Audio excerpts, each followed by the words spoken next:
Hello and welcome to my show, Nutrition for Health, Perfect Weight and Wellbeing on UK Health Radio, your global feel-good radio. I'm Dora Walsh here with you this week, and I've been working in the field of natural and functional medicine for 14 years. I'm a qualified nutritionist and nutritional therapist, and I support my clients to overcome their chronic health concerns like hormonal imbalance, digestive problems, chronic fatigue, autoimmunity, weight gain, skin concerns, and more. You can find out more about me on my website, nutriheal.net, and also follow me on Facebook, Twitter, and LinkedIn. Well, this week, we're going to be talking about how to detox and lose weight. Now, maybe you feel you have a few pounds to lose. Maybe you've been overindulging and you haven't been looking after yourself and you want to make a change. Maybe your skin isn't looking great. Maybe your hormones aren't as balanced as you feel they could be. Maybe you can't get into your clothes, or you don't feel healthy or energetic. Maybe your eyes don't feel bright. Well, this week we're going to be talking about how to use nutrition and lifestyle remedies and medicine to detox ourselves, to release those toxins and to lose weight, and also how to do it in a way which isn't really extreme so that you don't experience any detox reactions, so your body can actually deal with things. Because a lot of people might try and lose weight and detox and they don't feel good.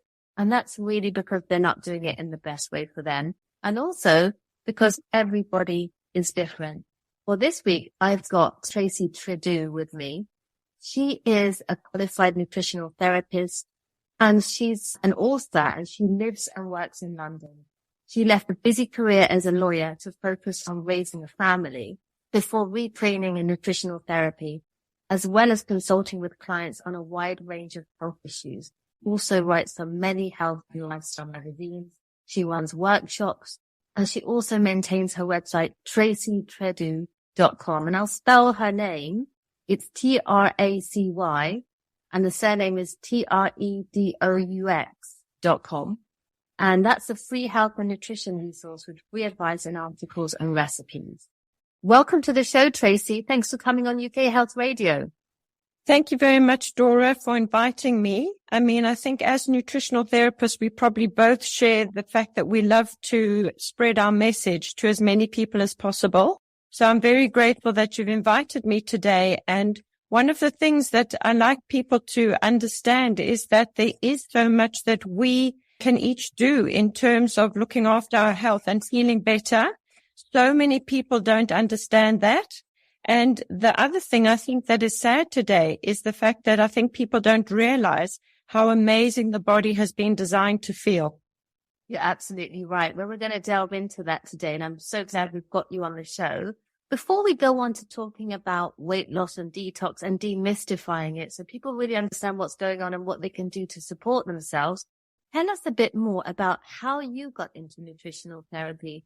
What was it that made you change your career path from being a successful lawyer to be a very successful nutritional therapist? To start with, Dora, I did grow up in a family where my mother, I always say, was ahead of her time, in that she was very fussy about how she brought us up. And we're going back a long time. She believed in organic when I think the word wasn't really well known. And she believed in good nutrition, homeopathy, and using allopathic medicine, but not always as a first resort, mainly as a last. So I have grown up very fortunate to actually say that my health is a lot because of the way I grew up. But I became a lawyer because I come from a family. My father was a well-known lawyer in South Africa, and it was my destiny. My twin sister and I qualified together, and we became partners of a top law firm in Johannesburg. I then came to the UK and requalified as a lawyer, and it wasn't really my intention to become a nutritional therapist. However, my husband started to have some health issues when we first got married, and over time these became chronic, and I started to realize the role that good nutrition plays in looking after him. And so actually both of us together discussed, when it was time for me to go back to working, actually I was about to start law again, we decided that I should rather embark on studying nutrition in a lot more depth in order to be able to help him with his health issues. So that was what got me to study at the Institute of Optimum Nutrition. This is a wonderful story, and I really do hope, and I'm sure you have been able to support your husband with his health. I do support him all the time with his health.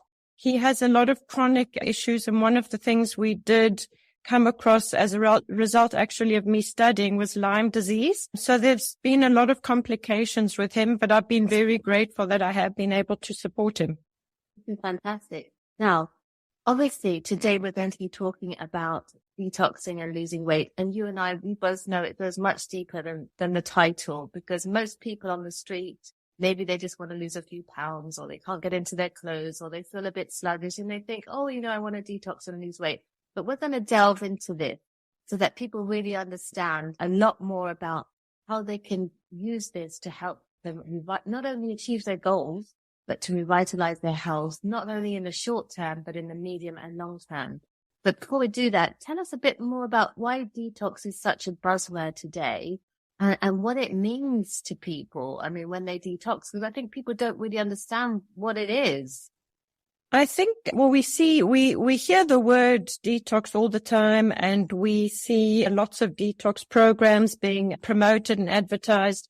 And I think people, I think they think that, if I do a detox, it kind of helps me with, drinking a bit of the alcohol or eating unhealthily. And they feel that if they do some big detox once or twice a year, it's going to get rid of all those toxins. And it's almost maybe at times going to give them a license to go back to the old lifestyle they had, provided they make sure they do these big detoxes once or twice a year.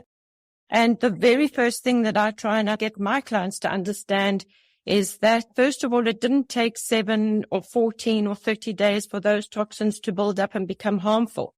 So it's not going to take, up to 30 days to remove those. It's going to be an ongoing, gentle detox that is way more beneficial to the body and to health than just embarking on some big detox once or twice a year.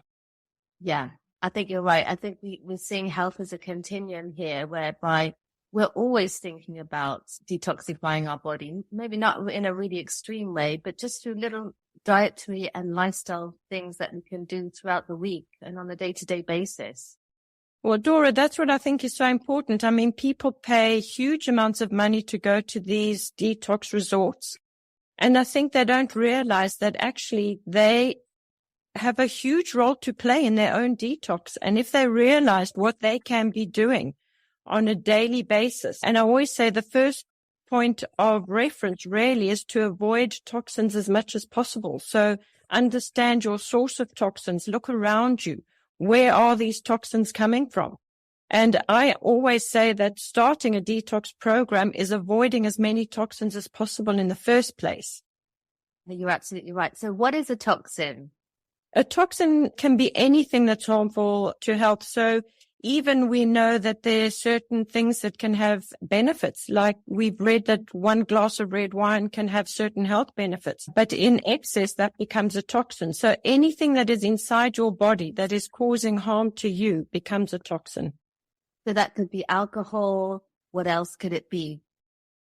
For a start, if we look at the toxins around us, they're in the air that we breathe. They're toxins in the waters that we drink. Even at home, if you look at the cleaning products that you're using, there's loads of toxins in those. We look at the air fresheners, the perfumes that people use, plastic that people put their food in. We know that these have got something called phthalates that are very harmful to health.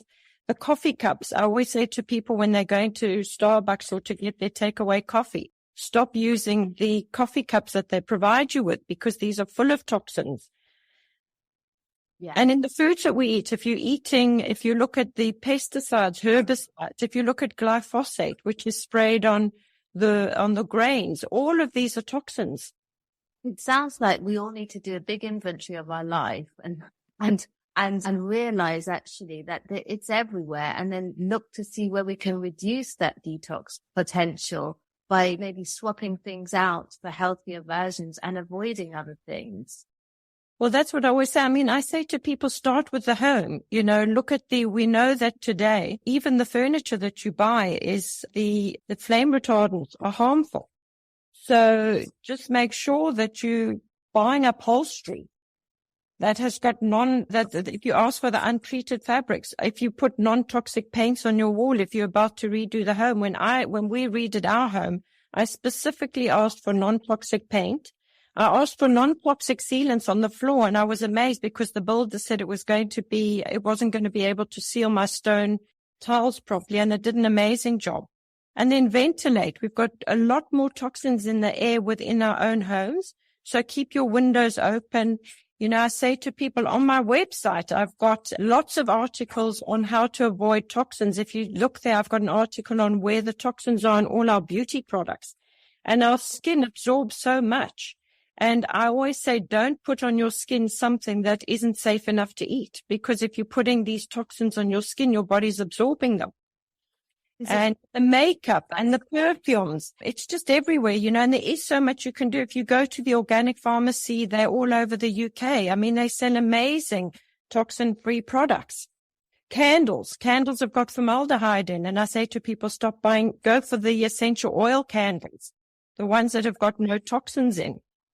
This is an amazing message, because it's most probably things that people haven't thought about. Because when most people think about toxins, they're just thinking about wine, maybe food that is a bit too unhealthy for them. But really, to extend this across everything in our lifestyle, it's so important. And I know you mentioned your website. The website is tracytredoux.com. I'll spell that TracyTredoux.com. And how do I pronounce that, Tracy? Tracy Tredoux? Yes, you're pronouncing it correctly, Tracy Tredoux.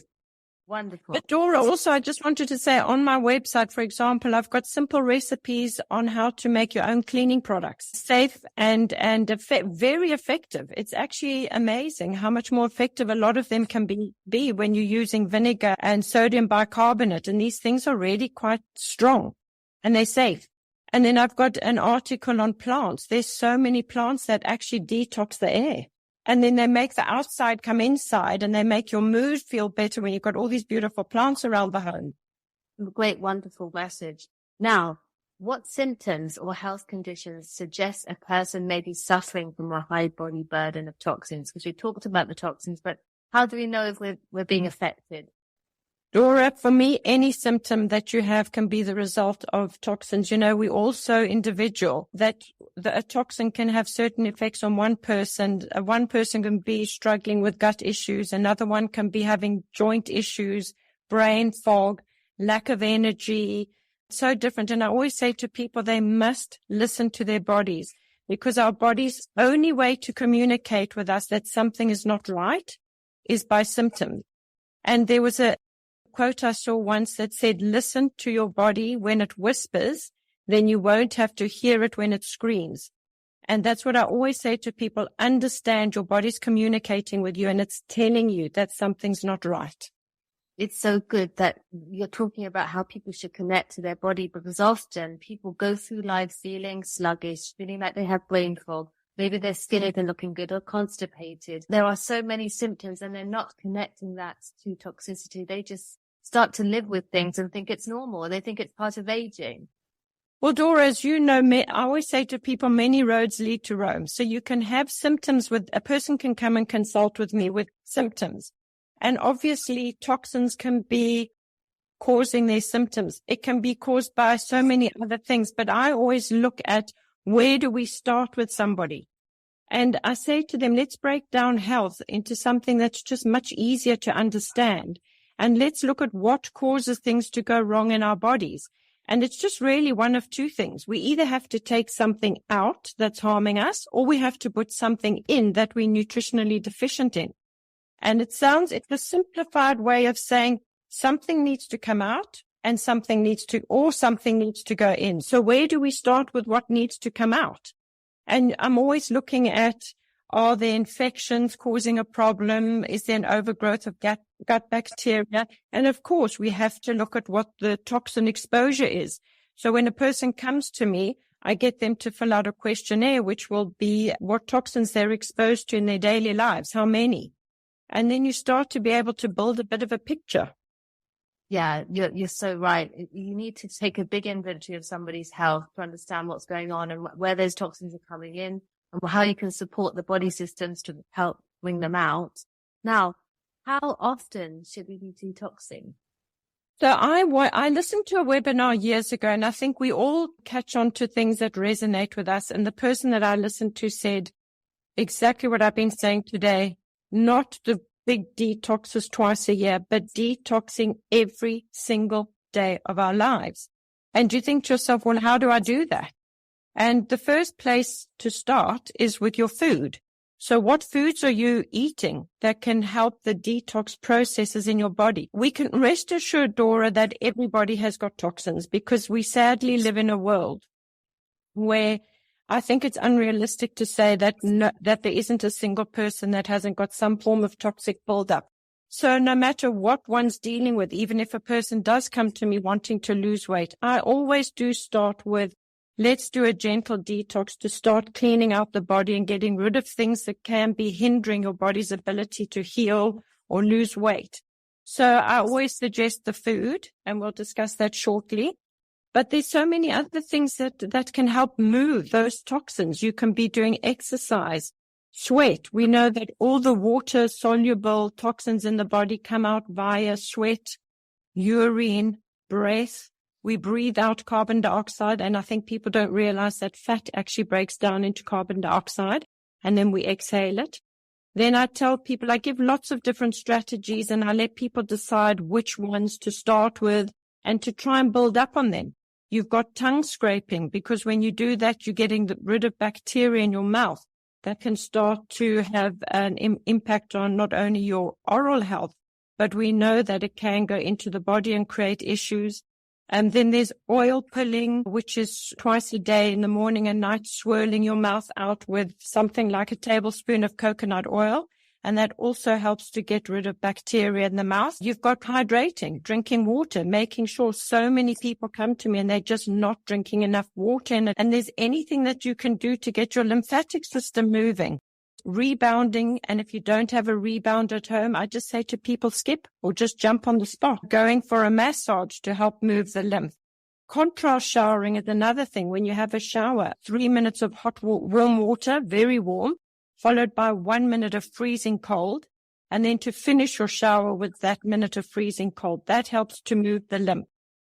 Making sure you're sleeping well, because the only time our bodies detox the brain is while we're asleep. Foam rolling, if you can buy a foam roller, and that helps the muscle tissues to release toxins.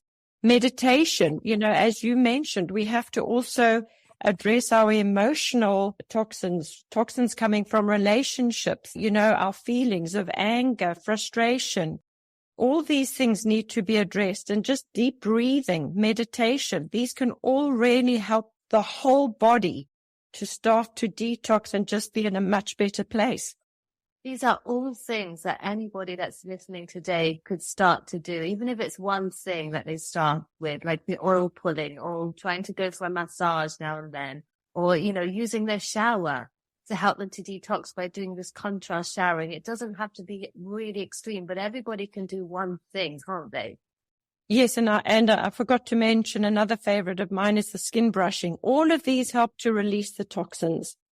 Yeah, it's really good to think about all the ways we can support our detox pathways, not just sweating, but by, having the right fresh air, by supporting our circulation and the movement of our lymphatics. So it has to be across the board. We're not just focusing on one part of the body, but by supporting the body in many different ways, because the body is a complex thing. And then also, Dora, there's nutrition, because we do know that we have the liver, and the liver plays such a huge role in detoxification. So people go to the doctor, they have their liver enzymes checked and their liver looks fine. But what they don't understand is the different phases of detoxification. And for these heavy metals, for example, mercury, aluminium, those are not water soluble. So those need to be broken down and excreted via the liver. So do hormones. So do all the fat soluble toxins in our body. They all need the liver to help. And we know that there's certain vitamins, minerals, enzymes that support those detoxification pathways. So I always try and say to people, eat color of the rainbows. Try and get as wide a spectrum of colored fruits and vegetables into your diet as possible. And also a good clean source of protein, because we've got all the amino acids that are very important as well in supporting detoxification. So when it comes to people improving their diets, these foods are actually helping their body to detox the toxins.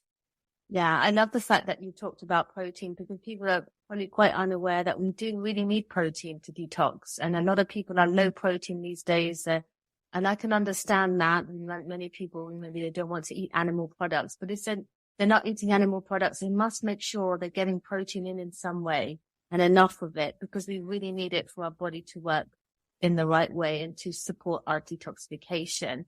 Now, you touched on protein, and what other foods can help us to detox our body?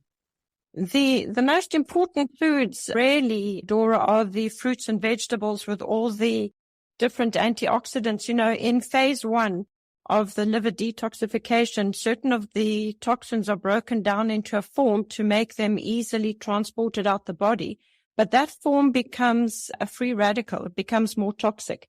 So we do need to have a high level of antioxidants. And that comes in, again, in the colored fruits and vegetables. And again, the proteins. You can have, if you are a vegan or a vegetarian, then you need to really focus on where you're getting your essential amino acids from. And that comes from something, for example, like quinoa, which has a really high source of protein. You can have the tofu, but you need to focus on where you're getting that good source of protein from. So important. What are your thoughts on groups of vegetables? Because I'm a big fan of the onion family, the cruciferous family, vegetables that are supporting, in my opinion, the liver pathways, the liver detoxification pathways. I 100% agree with you. The cruciferous vegetables are very, very good and effective at helping with the detoxification. They have lots of enzymes and also the sulforaphane, which is very important for promoting one of the detoxification pathways. I also am a big fan of the onion, garlic, and all those foods. But again, Dora, when people come to me, I do work on a very personalized program, because I'm just seeing more and more people today with gut issues, and SIBO is one of them. And so I'm very careful when it comes to people adding onions and garlic and leeks and artichokes to their foods, and then not realizing that these are causing them huge gut issues.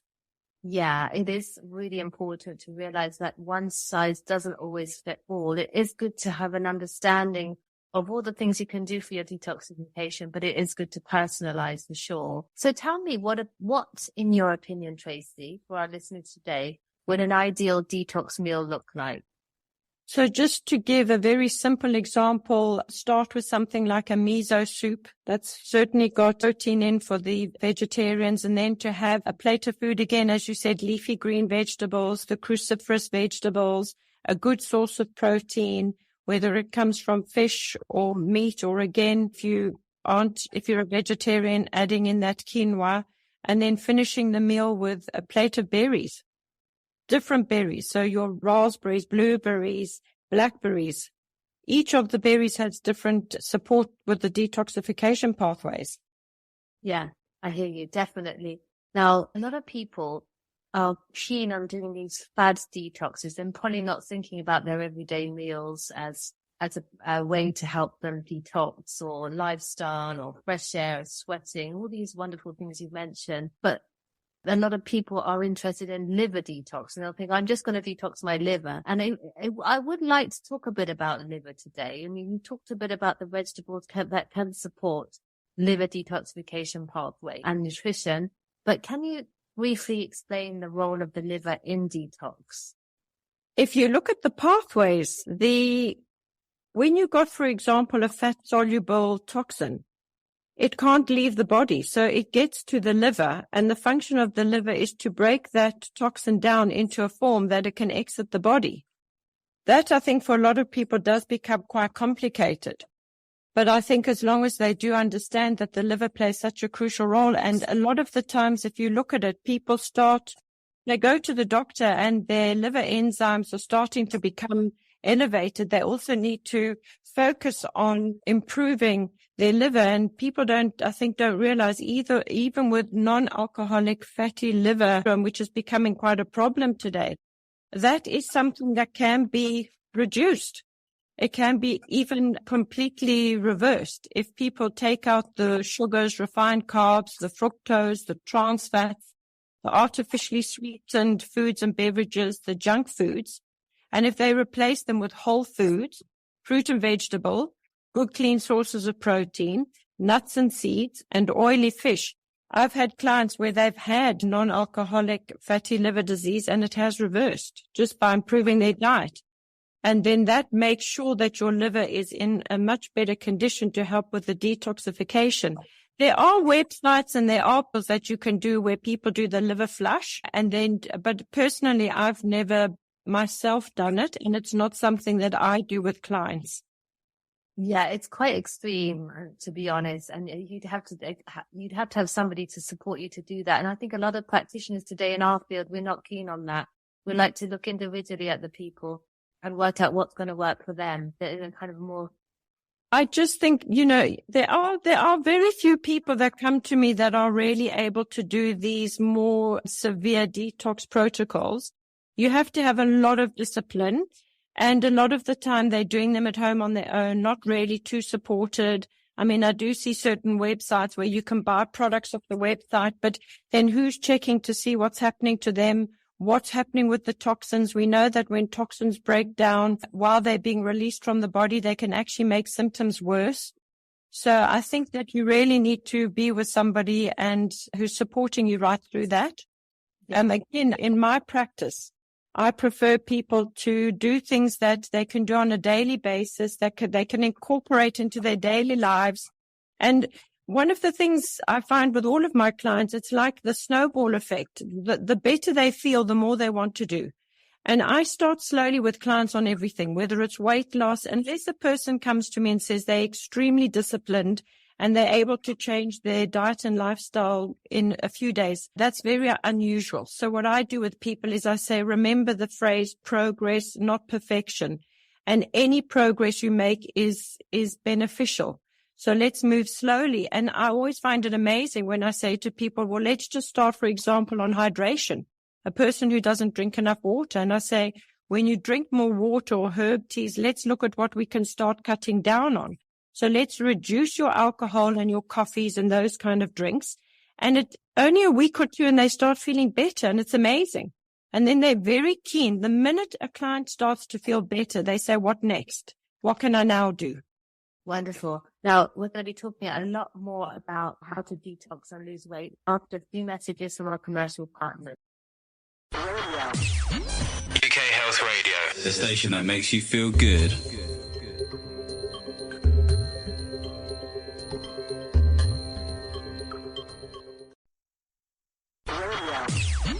UK Health Radio, the station that makes you feel good.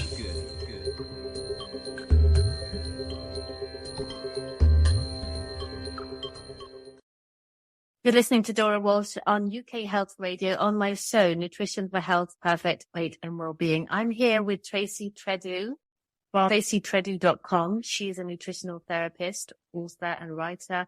And we're talking about how to detox and lose weight in a way that isn't really extreme, in a way that's going to get you amazing results for your body. Now, Tracy, this is a really interesting discussion that we're having today. I'm enjoying it so much. We've gone through so many different ways and things that we should be doing to support our detoxification. Obviously, the side effects of that would be feeling amazing, losing weight, looking better, etc., being more clear-headed. Let's talk about other lifestyle factors that we should consider, if there are any, that could contribute to the buildup of toxins, and also the importance of bowel health and moving your bowels regularly, because I know a lot of people have constipation and they're just living with it. They think it's normal not to go to the bathroom every day, and maybe they don't realize how that can contribute to toxicity in the body or can prevent people detoxifying in the right way. Well, Dora, when we're looking at toxins, what we don't want to be doing is moving them around the body from one place to another. We want to be making sure they get excreted. And the stool is one of the very important ways that toxins leave the body. And I am amazed when I get people that come to me and they say to me they only pass a bowel movement once or twice a week. And then they say to me, but don't worry, that's normal for me. It's been like that my whole life. And I say, you may think it's normal because it's been the way you've been your whole life, but that is something that really needs to be addressed, and it's not normal. And when toxins don't get passed out, they get released and they recirculate again.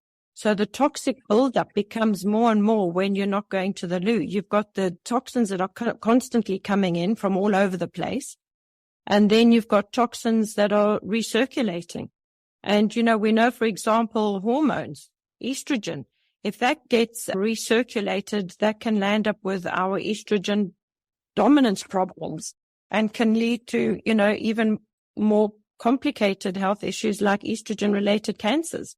So making sure you're going to the loo regularly is very important. And that's the way you connect everything so that people can understand what this means for them, because obviously some people, as you say, they just think that's normal for them. It may seem normal for them, but we need to realize what the way our body should be working should be. You mentioned estrogen dominance and how constipation could contribute to that, because we wouldn't be detoxifying our hormones in the right way. Let's talk a bit about xenobiotics and xenoestrogens. I know you mentioned a bit about cosmetics and how that can contribute to that, but explain a bit about xenoestrogens so our listeners could understand how that overburden our body. Well, what the xenoestrogens are doing is, the word xeno basically means toxic. And they are competing for what we call the cell receptors in the body. So where estrogen binds a cell receptor, and we know that hormones, I always say to people, hormones are basically communicating. They are what tells the body what to do. So it's almost like the conductor of an orchestra. That's what the hormones are. And when you get xenoestrogens knocking out our normal estrogens, they're more powerful, they're stronger, they're more harmful. And people need to understand that they're all over the place. They can be in the water that we're drinking. They're in the plastics. We know the big problem with people drinking water in plastic bottles, using plastic containers for their food in the fridge. Yes, so I'm just saying that these xenoestrogens are everywhere, and people do need to understand that that's also for people that are at risk of estrogen-related cancers. They can be a big problem. Yeah. This is such an important message. Now, we've talked so much about detox, and probably what people are wondering why we talk about detox and weight loss together, but we know why, and it's really good to explain. So with weight loss, it is related to detox, because if you don't detox correctly, it's very difficult to lose weight because the body's going to hold on to those toxins and the fat. It's those liver pathways are not working well. If the bowel is not working well, it's very difficult to lose the weight. So is that your opinion as well? And is that why you start off detoxifying people when they want to come to you for weight loss? Yes. So when people come to me for weight loss, there are, again, Dora, a lot of things that I look for with a client of mine, because often there's so many things that are obstructing their ability to lose weight. And, you particularly see these are the people that are being caught in one diet after another. And I just feel that to go and spend money on another program with me when there's something fundamental that is obstructing their ability to lose weight. And it can be that they're holding on to toxins. It can be, for example, a certain bacteria in the gut, which we know methane-producing bacteria. They cause constipation, and they are an obstacle for people losing weight. And then we've got underactive thyroid. So I really do consider what else can be hampering a person's ability to lose weight, and try and address these things on a more personalized level before I embark on a weight loss program. It sounds like you're really going to the root cause of the issue by really understanding what is the cause, what is the reason why they can't lose weight. As you mentioned, it could be hypothyroidism. It could be to do with their gut bacteria, SIBO. It could be to do with many different things. So one needs to take an inventory of health in order to understand where to start. Exactly. And then once I feel, Dora, for in any event, the thing is, at the end of the day, what I find with all my clients, I say that I specialize in gut and the immune system.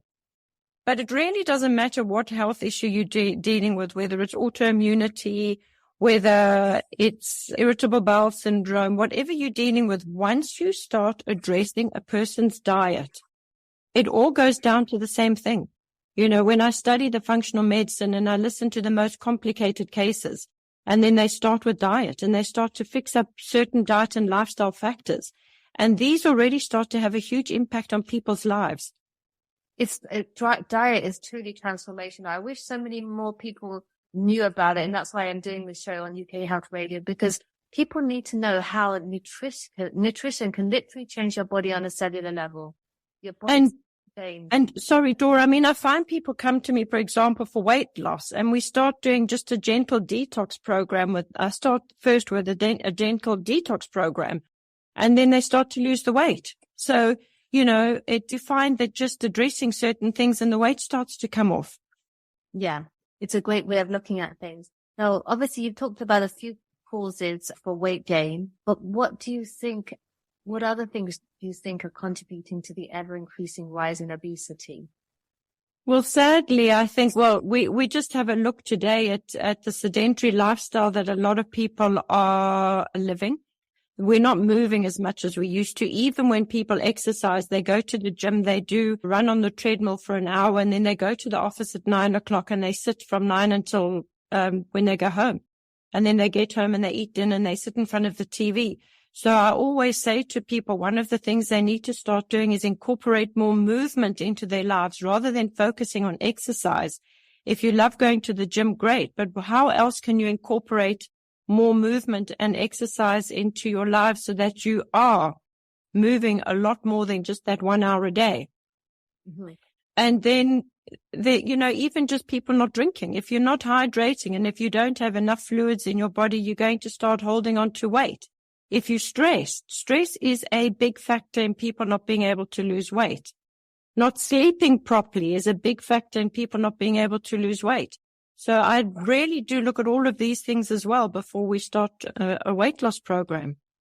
Do you ever deal with people with food addictions and mental, emotional aspects? Because I find in my practice, some people come and they're literally addicted to food, but in some ways, for some it's emotional, and for some it's because they are intolerant to those foods, and then they become addicted to them.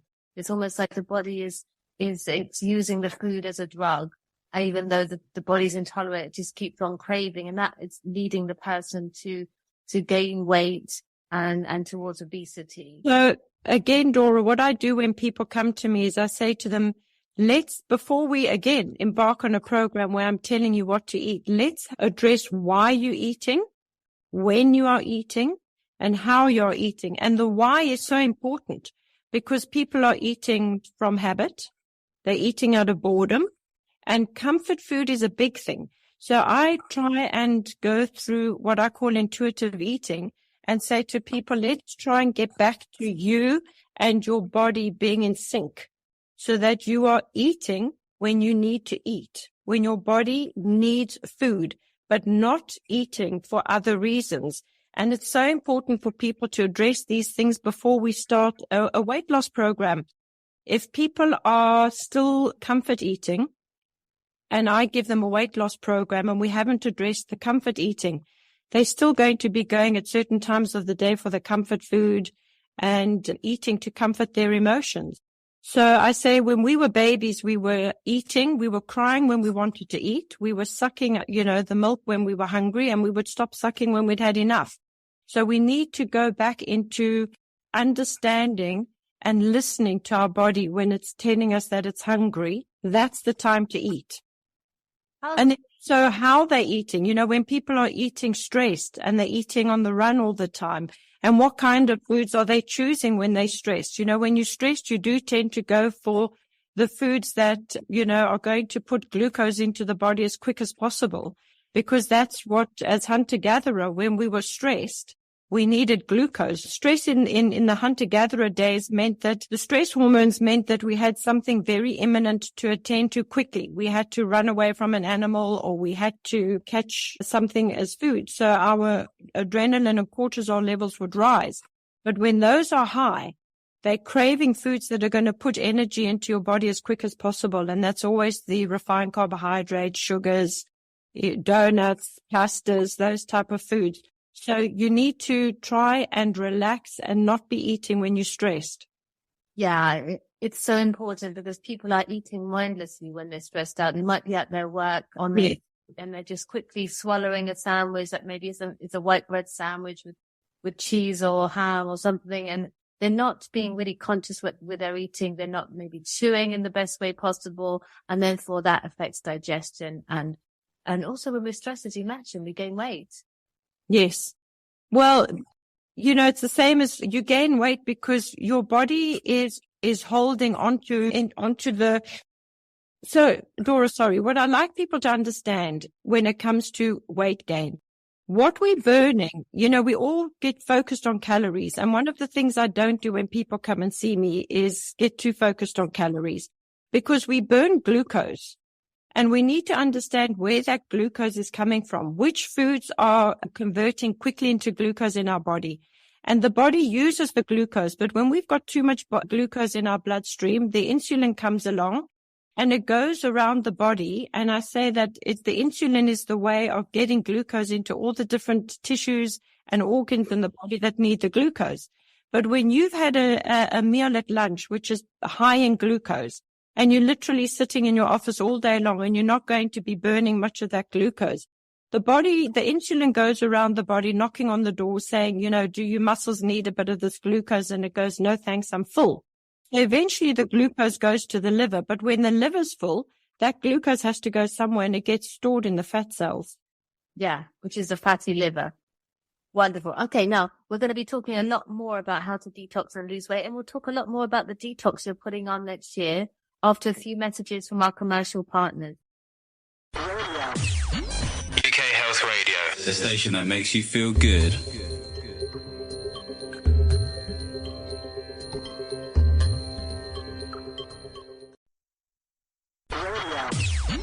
UK Health Radio, the station that makes you feel good.